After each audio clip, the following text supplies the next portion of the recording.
Welcome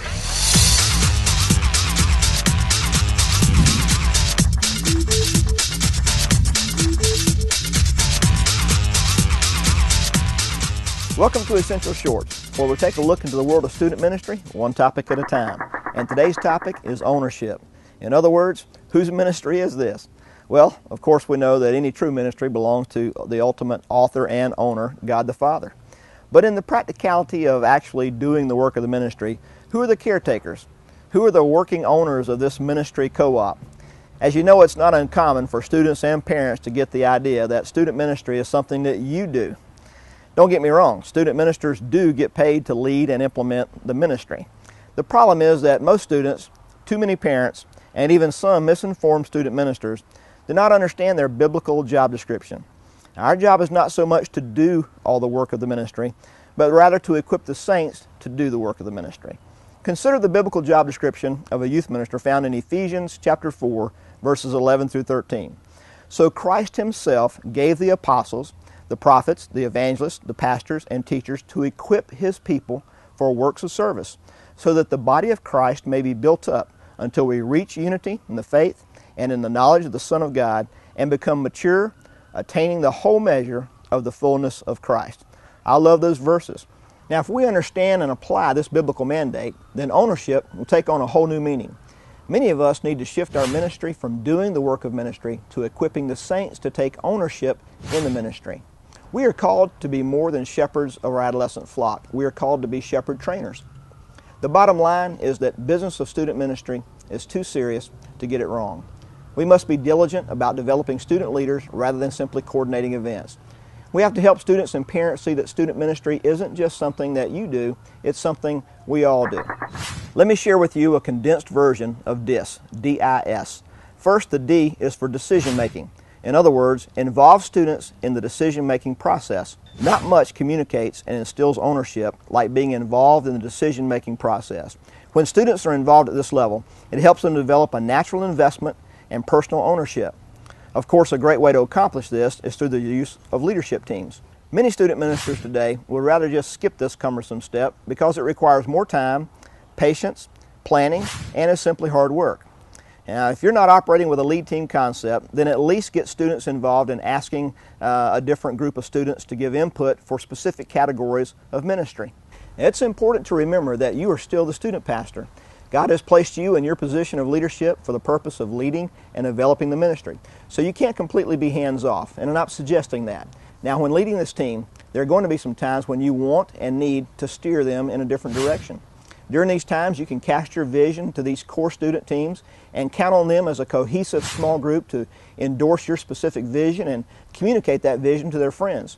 Sometimes the opposite may be true. Let's say you're in a leadership meeting with core students and you're laying out your vision and priorities for the year. But then you realize from their feedback that your students are not tracking with you. They don't get what you're trying to cast for them. This is a good time to remain open to their suggestions, their expressed passions for ministry. If their ideas don't run contrary to your overall vision and principles, then be open to hearing them and in doing so, empowering them through ownership. Present them with options that they can choose from, but either result will be fulfilling in your ministry objectives regardless of what they choose. Be open to changing some of the minor options in exchange for involving students in the decision-making process. They will fly their flag higher if they have input as to what type of flag is being flown. If you're not prepared to hear their heart and be open to their ideas and decisions, you should not take the trouble of gathering such a team together. Remember, students are smart, and they'll catch on as whether you're pacifying them or truly involving them in the process.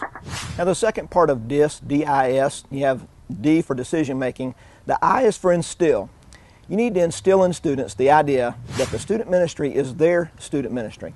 Students need to see the ministry as their own. Now, while not all youth will buy into the idea that you're conveying, many will, and they'll pick up on the mantle of ownership. The simple truth is, it must be their ministry because they're much more effective at reaching their friends than you are. And the more veteran years you log, the more truth this will be. Take every opportunity to help them see their missional role in the ministry. You'll often need to remind students that God has uniquely placed them in their schools, neighborhoods, and their activities as His campus missionaries. Don't let your ministry simply become a place where students escape from the pressure of school and hang out with like-minded friends. Instead, strive to make your ministry an equipping center for students. Now, the third letter in the DIS model is S, and S is for serve. Give your youth opportunities to serve. I'm always amazed at the number of student ministers who simply skip this highly productive and necessary strategy. The idea is to shift students from viewing the ministry as something that exists to serve them and to a place where they're equipped to serve their friends and the ministry. Providing ways for your students to serve their peers within the ministry grows the ownership in the ministry and gives them a place to use their gifts and talents. It also fosters a service-minded desire among other students and creates an awesome platform for developing more leaders. Be creative with this so you can involve as many students as possible. Organize ministry teams around programming, hospitality, prayer, follow-up, outreach, worship, evaluation, and anything you can think of that will promote your ministry. Also, when you're developing ownership through serving, don't forget to provide opportunities for church-wide service. It's healthy for the church and for your students to begin to take ownership in the overall ministry of the church. Remember, you aren't just developing leaders for the next 6 years. You're developing leaders over a lifetime, and being connected to the church as a whole is a vital part of that process. Leading students to take ownership in the ministry is highly beneficial, practical, and biblical. It takes a lot of time, energy, and willingness on your part to let go of some of the control. While creating an atmosphere of ownership is challenging, it's a secret weapon in developing true Christian maturity and a healthy student ministry. So remember, DIS, D-I-S, decision-making, instill ownership, and service. Hey, thanks for watching this segment of Essential Shorts. If I can serve your ministry in any way, please don't hesitate to contact me. Or if you have a problem or a question concerning student ministry in your church, let me know. I'll be glad to help. And hey, drop me a line. Let me hear about your success story so that I can share it with others. And remember, what you do is vital in kingdom impact.